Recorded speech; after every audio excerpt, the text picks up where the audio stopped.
Yan po mga kalingap, magandang gabi po sa lahat. Nandito po tayo ngayon sa ospital, mga kalingap. Sa lahat po ng mga viewers natin, magandang gabi. Sa lahat po ng mga kababayan po natin na lagi pong nandiyan dyan para suportahan po at abangan po yung mga ginagawa po namin. Yan, salamat po sa inyo lahat mga kalingap, sa lahat ng mga nandito po. Nandito tayo ngayon sa ospital mga kalingap. Sa lahat po ng mga viewers natin. Maraming salamat po sa inyo lahat sa mga nagmamahal po. Nagmamahal kay Kuya Robin, kay Ate Pia. Sa inyo lahat na laging nandiyan dyan. Nakikita ko yung mga nagko-comment, mga nag-message, nagpapahatid ng pakikiramay. Maraming salamat po sa inyo lahat mga kalingap. Kasi kami po mga kalingap ay dito, laging nakalalay, laging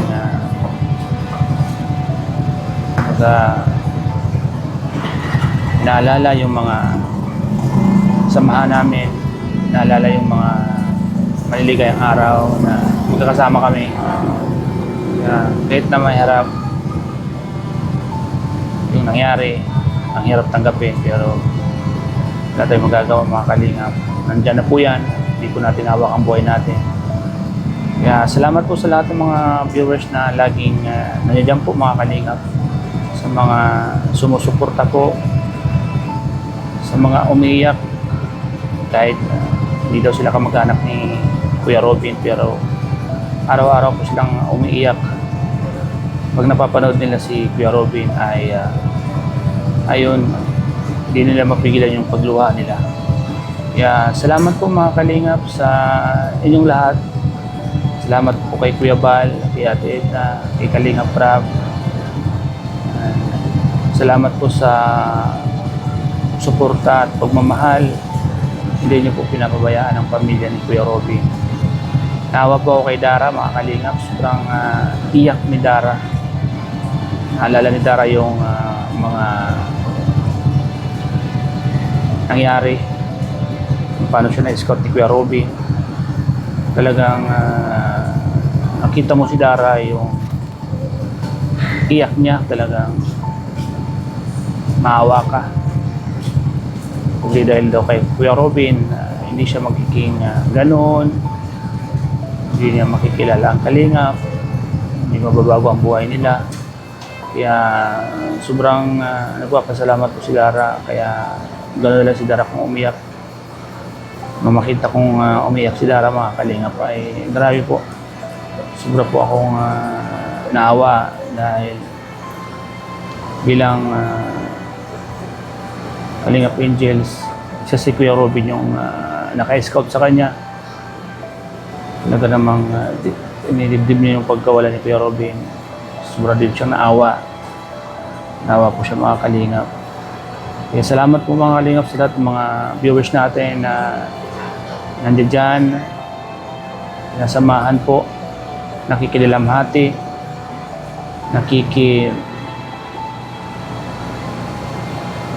andyan kayo,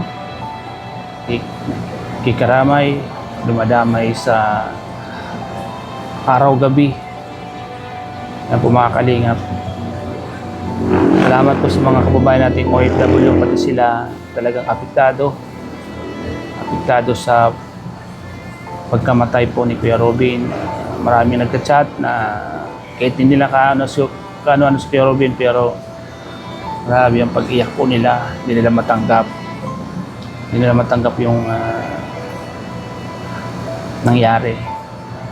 Ngayon po mga kalingap, si Ate Pia po ay pag-pray po natin na agarang pagaling.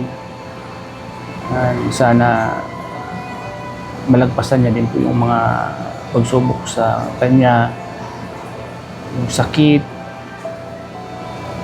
Yung sakit talaga mga kalingap na mahirap, mahilom, yung nawala pa si Kuya Robin. Alam niyo po mga kalingap, Okay lang po sana na may mga baling buto, basta't buhay.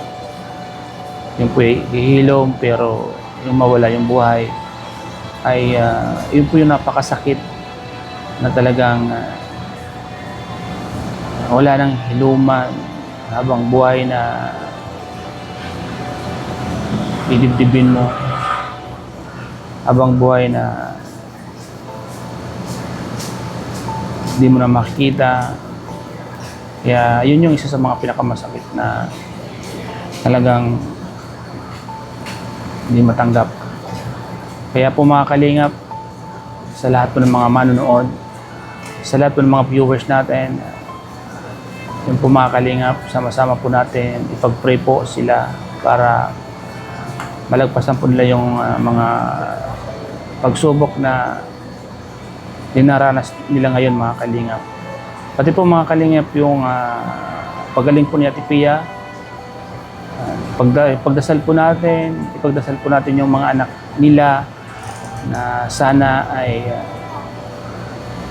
maging mabuti at maging maayos po sila kahit wala na po si Kuya Robin. Sana matanggap nila agad yung nangyari para hindi po sila mapiktuhan, hindi mapiktuhan yung kanilang kalusugan, hindi mapiktuhan yung kanilang mga ginagawa araw-araw, at yung mga pag-aaral nila hindi mapiktuhan. Pag-pray po natin. Alam ko andyan si Kalinga Prab, hindi sila pababayaan. Alam ko andyan sila Kuya Bal, hindi sila pababayaan. Andyan si Kuya Nico. Salamat po mga kalingap sa mga kababayan natin na tumutulong po sa pamilya po ni Kuya Robin, sa ating mga kababayan na andyan palagi, handang tumulong sa oras ng pangangailangan. Maraming salamat po sa inyong lahat. Salamat po sa inyong pagmamahal na kahit din yung ano-ano ay andyan yung pagmamahal nyo. Nasasaktan kayo, umiiyak kayo, talagang feel nyo yung sakit na nararamdaman ng pamilya. Kaya salamat po sa inyo mga kalingap. Yan po mga kalingap, nandito tayo ngayon sa ospital para ito sana po ay alam niyo po mga kalingap, ito yung isa sa mga kinakatakutan kong pangalan, ospital, na pag pumunta ka dito ay alam mo na either na may sakit ka, either na basta ito po yung isa sa mga kinakatakutan kong pangalan mga kalingap. Kaya ito po yung dapat iwasan natin, bagay talagang ito na yung kakaibat ng buhay natin. Siyempre pag may sakit ka, pupunta ka dito. Kung may nararamdaman ka, ano man yung mangyari sa'yo, pupunta ka dito. Talagang kakakibat na ito ng buhay natin, ospital. Kaya lagi lang magpipray sa Panginoon. Huwag natin kalilimutan, araw-araw tayo magpray. Pagdasal po natin na lagi tayong gabayan sa mga ginagawa natin. Pag-pray po natin yung ating mga mahal sa buhay na pati sila iligtas, gabayan, lahat po mga kalingap. Kaya salamat po mga kalingap sa inyo lahat, sa lahat na nandito po sa ating vlog na to, sa lahat po ng mga nakakapanood dito. And ingat kayo lahat, ingat kayo palagi. Ingat kayo sa lahat ng mga ginagawa nyo ngayon sa araw-araw at sa gabi. Saan man kayo magpunta, yan, ingat po kayo palagi. Gabayan kayo ng Lord kasi ang hirap pag may mga ganitong nangyayari. Ang hirap tanggapin, ang hirap isipin, basta ito yung isa sa mga kinatatakutan kong lugar. Mga kalingap, Salamat po mga kalingap sa inyo lahat, sa lahat ng mga nandito po sa vlog na ito. Salamat po sa patuloy niyo pong pagsuporta. Ingat tayong lahat mga kalingap. Salamat po mga kalingap sa inyo lahat, sa panonood niyo po ng mga vlog natin. Emergency. Yan. Salamat po mga kalingap sa inyo lahat. Mga hospital po yan mga kalingap. Emergency room. Yan. Dito tayo nakaupo mga kalingap. Bye-bye po mga kalingap. Ingat po kayo palagi. God bless. Jesus love you po.